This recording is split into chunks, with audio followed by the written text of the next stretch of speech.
All right, well, good morning and welcome to another video. If you're new here, my name is Bryan Hauer and I bought a Tesla Model Y toward the end of April of this year. And so far I've been on almost a 16,000 mile trek around the western side of the United States, camping, hiking, fishing, going off grid, and visiting friends and just having a blast. So pretty much been doing national parks and everything in between. And today I thought I would have a little bit of fun and try something a little new. Well, very new. Today we're filming everything on the new Apple iPhone 13 Pro. And more importantly, we're using cinematic mode. So we're going to test this out, see how good it is, where it misses its mark. I've also got a little lav mic here, a little wireless lav mic. And so we're testing that out too to see how the audio is, see if it's a little clearer, a little more crisp. You can probably hear that plane flying over right now. I'm only about 5 or 10 minutes from the Las Vegas McCarran International Airport. I have to run up to my storage unit up in Salt Lake City today and have to grab some camping gear that I have up there and bring it back here to Las Vegas. So I'm going up there. It's about a 6-hour drive today. So we have 6 hours and 47 minutes, 412 miles. And that includes charging, but it's probably going to be more around the 7-hour mark.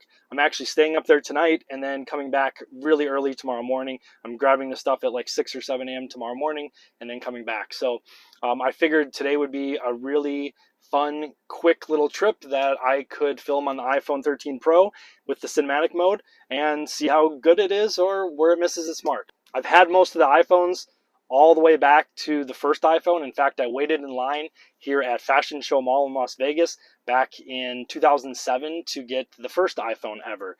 And I've had pretty much about 80% of them since then. And so kind of the holy grail of video production, especially with mobile video production with like a phone or something like that where it's super mobile and super convenient, kind of the holy grail has been portrait mode for video, what Apple calls cinematic mode. And with that nice soft background, that bokeh in the background. And so that's kind of been what everybody's been waiting for and to see. Now, granted, this is the first version, so it's probably not going to have everything perfect right off the bat. If you recall, when portrait mode came out for still photos, it left a little bit to be desired right at the beginning, but within a few months, it was pretty good. And now it's considered the industry best. So we'll see how good it really is. I have high hopes, and I'm honestly hoping to kind of downsize a little bit of my gear that I've been using. I have a Canon M50 with like a Sigma 18 to 35 lens, which is heavy and it's big. It's nice to shoot like landscapes and stills and portraits and things like that. But for like everyday, like doing what I'm doing with this channel and stuff, it's become a little cumbersome. And so if you've noticed in some of my videos, a lot of the stuff that I film in the car shooting the screen or when I'm getting out charging or things like that is usually done on the iPhone 12 Pro. Well, this is the iPhone 13 Pro. And so I wanted to test out and just see how really good it is. And I thought, what better time to test out the new cinematic mode than on launch day. So I'm getting ready to head out now. We need to go to Draper, Utah. Our first stop is going to be St. George Convention Center Drive. Been there a few times on the channel, actually quite a few times. And it says right now that I'd only have 9% when I get there. So I'm going to have to stop quick here in Vegas and get a little charge, maybe get up to around 80, 85%, and then take off. All right, so let's test out this iPhone 13 Pro cinematic mode and see how good it really is. All right, so we're here, and you guys have seen, if you watched the channel before, you've seen this view quite a few times where I'm shooting the screen right here. And I'm using cinematic mode right now. You can kind of see the background is kind of blurred. I think it's set at f2.8 right now. It might be a little aggressive. I could probably tone that down just a bit. It also only shoots in 1080p at 30 frames per second currently. Hopefully they do a software update in the next few months and upgrade that to 4K 24 frames per second. Right now we're stuck at 1080p with 30 frames per second. So it still looked pretty good in the demo that Apple did during the keynote. So we'll see. So let me know what you think. All right, so today we are headed, like I said, up to Draper, Utah, just south of Salt Lake City. And next stop is Convention Center Drive. I'm actually going to run over to the supercharger here about 5 minutes away and get a little quick charge. They're at 63% now. We want to get that up to probably around 80, 85%. So I'm guessing around a 15 minute charge or something like that. So let's go do that, and then head up to St. George Convention Center Drive Supercharger. We're at the Las Vegas Boulevard South Supercharger, so I'm gonna go, it's 150 kilowatt. I'm gonna go charge up real quick. And we're right next to the airport, as you can hear.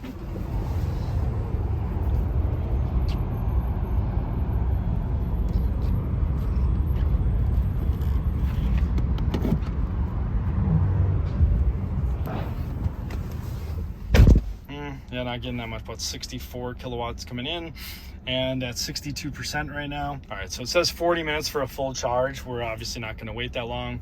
We will probably wait till somewhere around when it's at about 80-85%. So I'm guessing it's probably gonna be about 15-20 minutes tops, but it is 10:27 right now in the morning, and we'll see how long it takes. All right, so getting ready to take off now. Shows that we'll have 30% when we get to St. George, Utah. So going to go disconnect right now. That should be plenty to get there.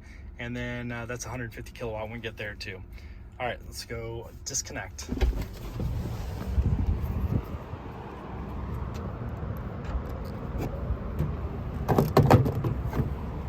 Oh.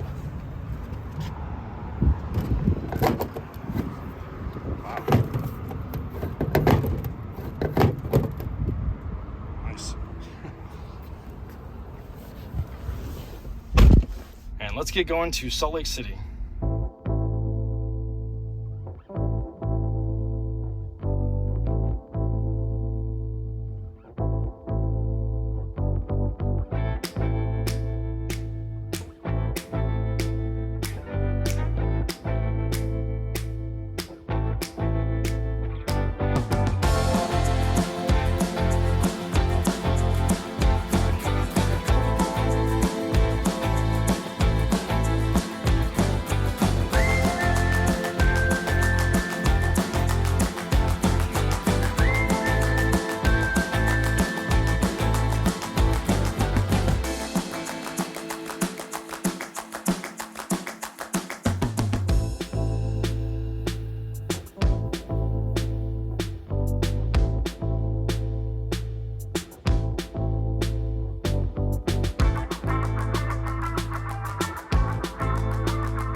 Welcome to St. George, Utah Convention Center Drive Supercharger. Let's see if there's a way for me to charge here. Look at this guy. Why would he do that?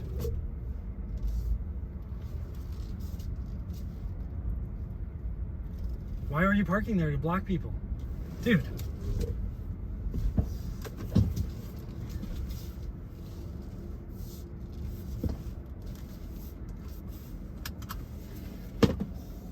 All right, so just got here to St. George, Utah Convention Center Drive Supercharger. That guy, I think, was just talking to somebody about their Tesla. He moved right away as soon as I pulled up. So yeah, he was probably just asking some questions, which happens a lot. But I've also seen people block superchargers for no, and it's always a pickup truck, and lots of times just for absolutely no reason, except for they just want to make your life miserable. But just got here. I ended up with 21%. I ended up stopping at the Convention Center Drive instead of the regular St. George, Utah, because this one was a little closer, and it told me at one point I was down to like 12% when I would arrive. So ended up doing this, and hopefully I don't have to stay too long. This one's only, I believe, a 72 kilowatt. I know one of my viewers had mentioned that they thought it was increased to 150 or 250, but I don't think it is. So I'm gonna try it right now, and I will let you know. All right, let's get charged up.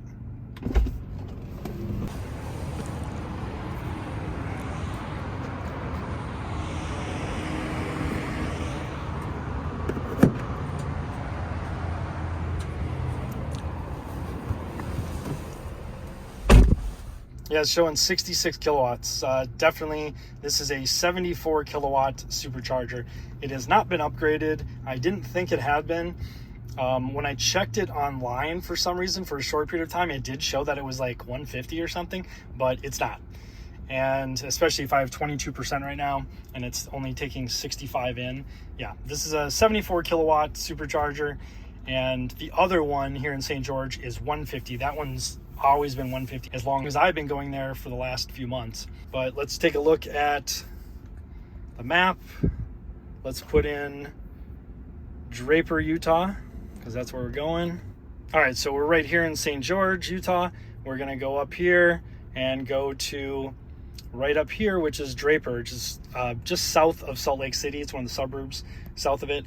And we'll probably have to stop at a couple of I think we could probably make it to Nephi. Actually, that's 202. We'll have to see, but I'll keep you updated before I take off and let you know where we're going to go to the next one. I don't want to stay at this one too long because it's going to take a lot longer at only 74 kilowatts. But I'll keep you updated before I take off and let you know what the plan is.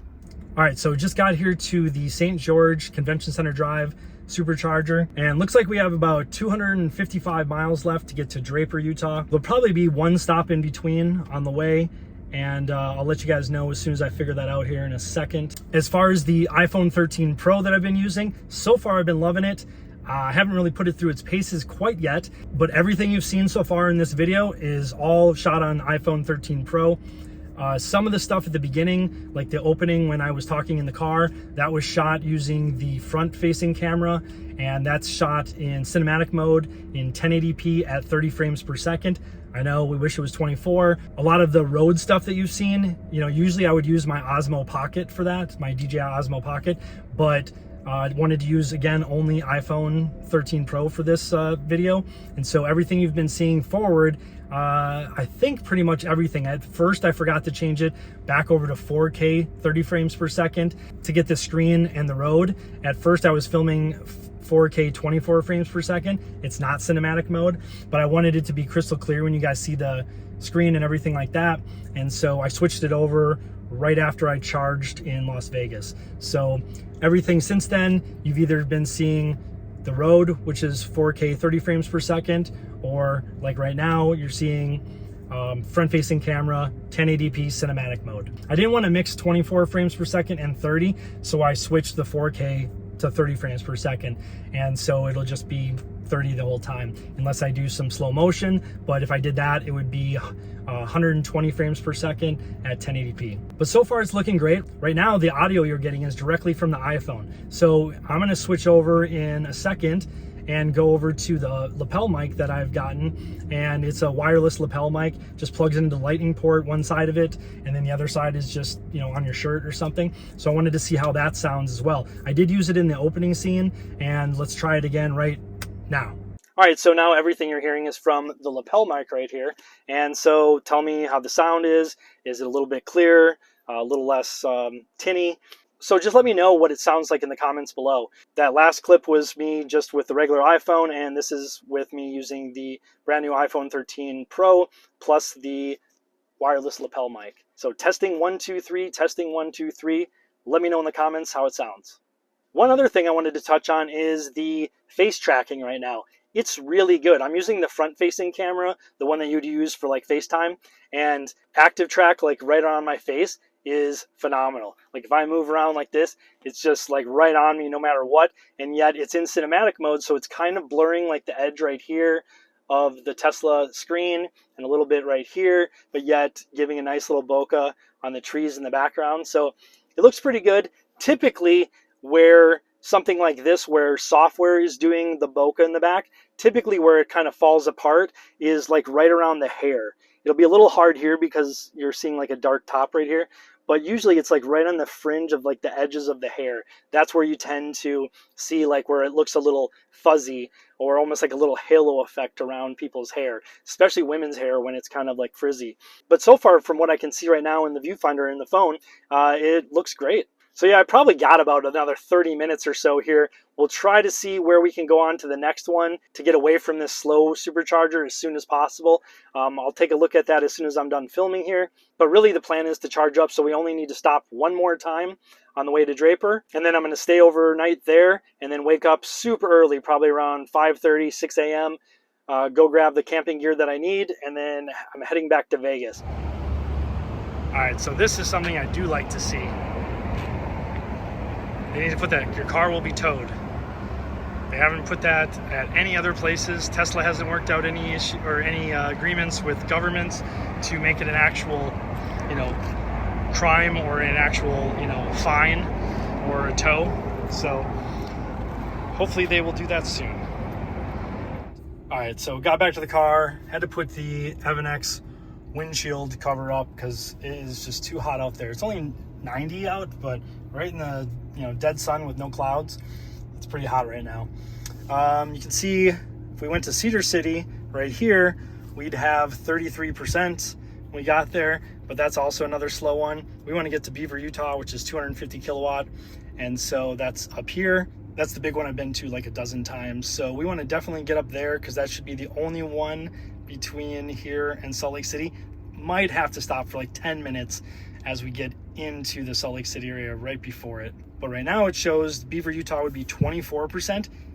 I've mentioned this before, but anybody new watching this, I have a cargo box on top. I'll show a picture of it right now. If I didn't have the cargo box on top, I would have left a long time ago. Because usually you can run it down to probably, even 2 or 3%.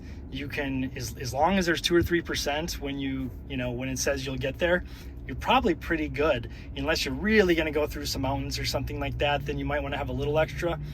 But with the cargo box, I got to make sure that I have about 25 to 30% extra just in case. Like this time, I ended up getting here with 20%. But I didn't know that because in the past, if there's a big headwind or if I was going, over 80 miles an hour the whole way, something like that, all those things can affect range. And so you want to make sure that when you have the cargo box, you're going to have a little bit of a cushion there. So I'll wait until this Beaver, Utah percentage here gets up to maybe around 31, 32%. I'm guessing maybe another 10 minutes. So once that gets there, we'll take off and head for Beaver, Utah. All right, so getting ready to take off. It says now Beaver, Utah, up to 35%. So that's plenty to get there. Right now, I'm just shooting 4K at 30 frames per second. I want it to be as clear as possible for the screen. And when I'm shooting myself, or maybe the car outside, or other things like that, I'll probably shoot in cinematic mode. But I will put it up on the screen in the lower left corner, and it'll show what setting it's currently in. All right, let's get unhooked and get going.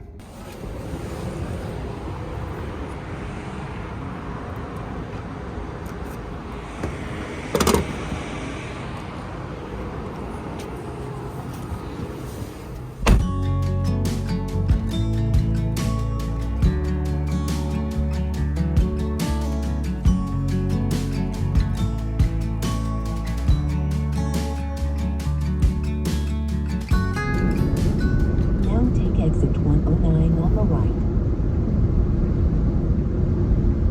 In 1,000 feet, turn left onto South Main Street.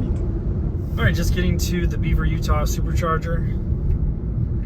My favorite supercharger, because there's a ton of 250 kilowatt chargers, and there's a Dairy Queen. In 500 feet, turn left onto South 525 West. Then your destination will be on the right. Now your destination is on the right. Look at all those 1, 2, 3, 4, 5, 6, 7, at least 7 right there that are not in service. Crazy. Never seen that many out before.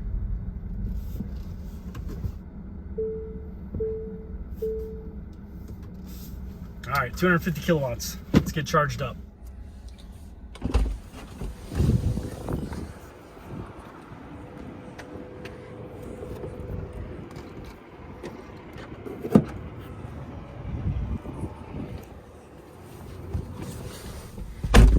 That's what we like to see.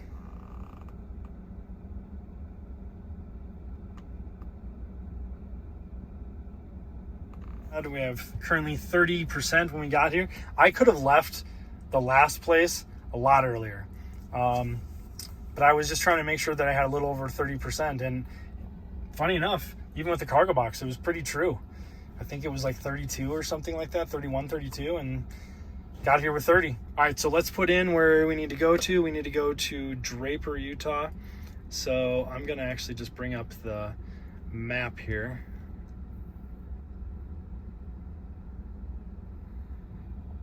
All right, so that's the Draper, Utah supercharger. We're right here and Draper's right here. So let's check that one. It's only 162 miles. So we should be able to make it on one charge. All right, so it's showing 2.5 hours to Draper, 183 miles. And it's not showing the battery percentage yet. I'll update you as soon as it does.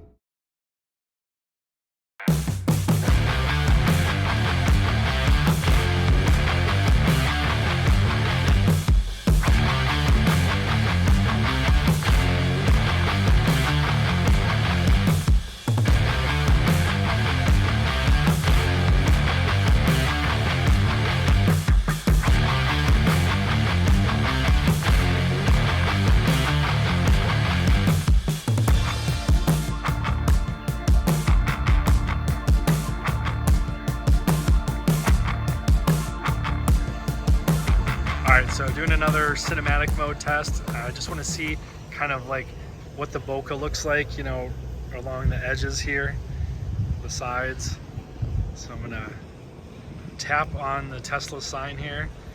I mean, it looks pretty good. Obviously, when there's like hair or something like that, it's a little bit harder. You get a little bit of that halo effect sometimes. Yeah, so I have it right now. It's just the standard. It's set at f2.8, but you can kind of see, you know, it blurs out the background there, kind of the old gas station that was back here.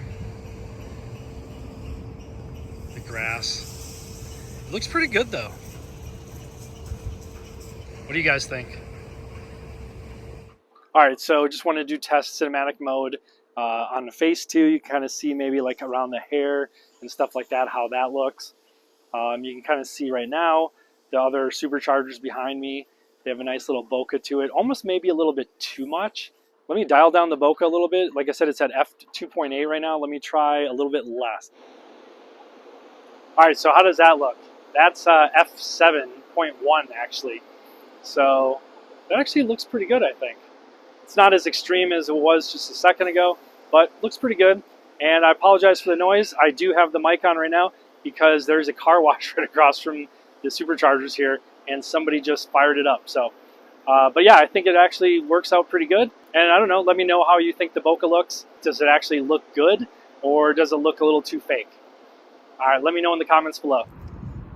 All right, so by the way, just wanted to give an update on the EvanX window coverings. So as you can see, I used Gorilla Tape and covered all the holes on all of them. And then also that yellow sticker that was right here, like some warning sticker thing, covered that too. Still got the gold side over here, but when I'm stealth camping and using the black side, I used it last night, no problems at all, completely black. Again, I wish this was matte, but until they update the current version, nothing I can really do about that. So this is the best I can do, but I'd say, you know, it's like a 9 out of 10. That's the update. Let's see, here's another one. Took about 15 minutes to put them all on, and I don't think it's coming off for a while, so it'll work for now. All right, let's go on the hook.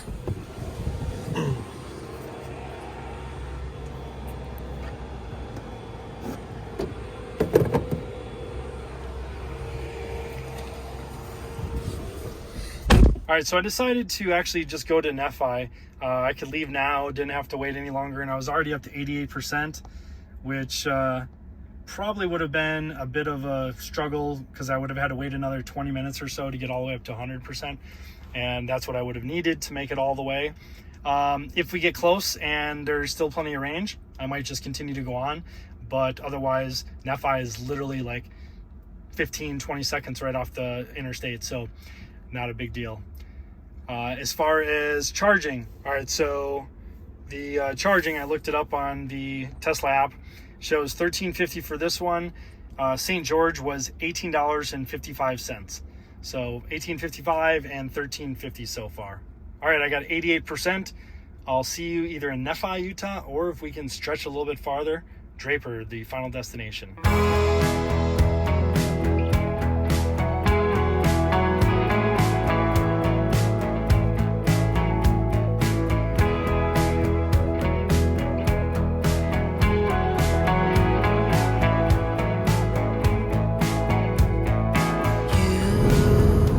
All right, so just cruising on autopilot here. Got it a couple above the speed limit, but this drive is pretty much straight away, so there's not a lot of curves, but as you can see, it handles everything fine. I mean, even the mountains, it obviously does fine, as you can see in the last couple of videos. But yeah, for long drives like this is sweet. It's just so nice to be able to just kick back and just listen to some tunes and kind of relax instead of concentrating so much. So yeah, I'm still not sold on full self-driving yet, or FSD. It shouldn't even be called full self-driving because it's not, but totally not sold on it yet, because for 10 grand or 200 bucks a month, I mean, I get everything except for I just can't, like right now, like I have to make the lane change. Other than that, which, like I've said before, I actually feel more comfortable doing the lane change myself, because there's times where I'm like, I wouldn't trust the computer to just take over. I'm sure in the next couple of years, when things really get hashed out, it'll be a lot better, but there's still little quirks and things that happen all the time. Like, let's say we're driving right now, and all of a sudden, this 2 lanes, goes to 3. They add an extra lane, like a passing lane or something like that on the right. Yeah, the car has no idea what to do, and so it doesn't know if it should take the right lane or the middle lane. It's kind of weird, yeah, whenever that happens. Or sometimes it's kind of weird around on-ramps or off-ramps. It'll like swing out way to the right because, the lane widens right there. So unless they put little hashes on the on-ramp or off-ramp, sometimes it swings way out to the right. So yeah, little things like that I just wouldn't trust it. Now, for like what we're doing right now, just chilling, going, 50, 60, 100 miles, something like that, and just pretty much straight away, absolutely. I will use it every time, all the time. It's phenomenal for that. It's best in class for that. And even in traffic, even if all of this traffic in front slowed down right now, I would have no problem letting it slow down on its own and speed up as traffic starts moving. All that is great. It's little weird things that, like I said, extra lanes added, a police officer conducting, trying to get people out of the way of an accident, things like that. You got to take over in all of those cases right now. So for me, just the full self-driving, the extra cost just doesn't add up for me right now. But hopefully that changes in the near future. And again, I can't wait until the camera up here is functional. It is in their beta testing. They just haven't turned it on for the public yet. And so once that's on, then we don't have to, give it a little input every once in a while. It'll just track our eyes, and as long as we're paying attention, don't have to worry about it. Yep. Now take exit 222 on the right.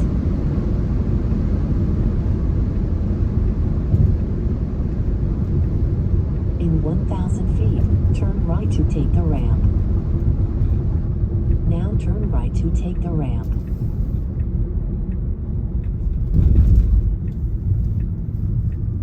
In 500 feet, you will arrive at your destination. Now you have arrived at your destination. All right, so just getting to the Nephi, Utah supercharger. I'm going to charge up here for about 10 minutes, maybe 15.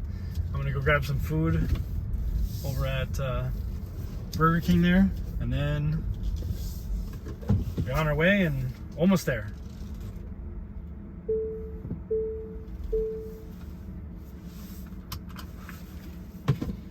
All right, let's get charged up.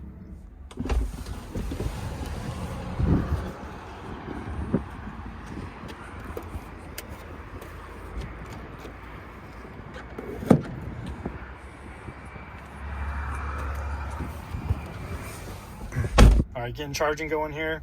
This is 150 kilowatt supercharger.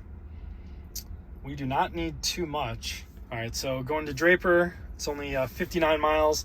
It says right now with 28%, we would have 1% when we get there. So we'll stick around here for, like I said, about 15 minutes, maybe even a little longer. Probably only need 10, but I'm gonna run over to Burger King, grab some food, and be back in a minute. All right, getting ready to take off here from Nephi, Utah. And let's look at charging. That was $14.35, and we're up to 81% now. So we'll be taking off and headed to Draper, Utah. Actually, we're gonna go a little past that, probably to the hotel, and then I'll probably head to the supercharger in the morning before picking up my camping gear. I'll probably update you once or twice more before the end of the night. All right, let's get on the road and get up toward Draper, Utah.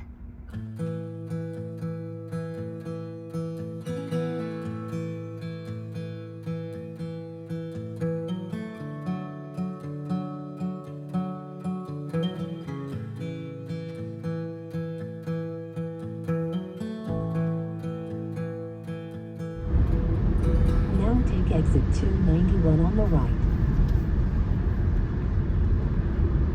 In 1,000 feet, keep a right to take US 89 north toward Draper. Right. Ended up deciding to just go ahead and charge up tonight, so then I don't have to do it in the morning. Now you have arrived at your destination.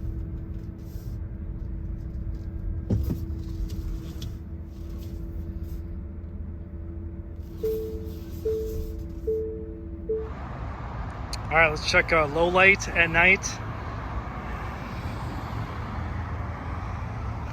Looks pretty good, I think.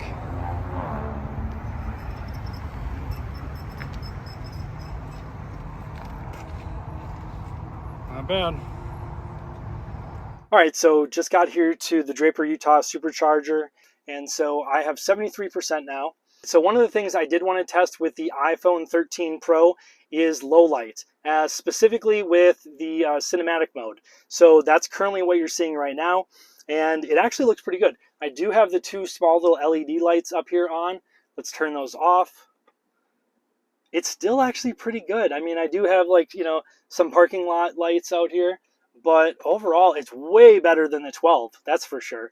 I've noticed too that the wide angle lens is a lot brighter. I think they said like 92% brighter, and yeah, I mean, I can definitely see that. So everything just looks a lot crisper, a lot cleaner, and that's a welcome sight. All right, so let me know what you thought of the cinematic mode in this video, and if you think this camera could work for yourself, for vlogging, for doing, you know, a studio shot or something like that. The iPhones were already pretty good. They were already best in class as far as video, and this was like just adding one more layer and feature, and it's one that's been sought after for a long time. So, you know, I know it's probably not going to look perfect right off the bat, but I know they're going to be doing software updates, you know, every few months, and hopefully it gets better, just like portrait mode in still photography got way better on the iPhone. All right, so let me know what you thought in the comments below, and I'll see you guys in the next travel video. Thanks for watching.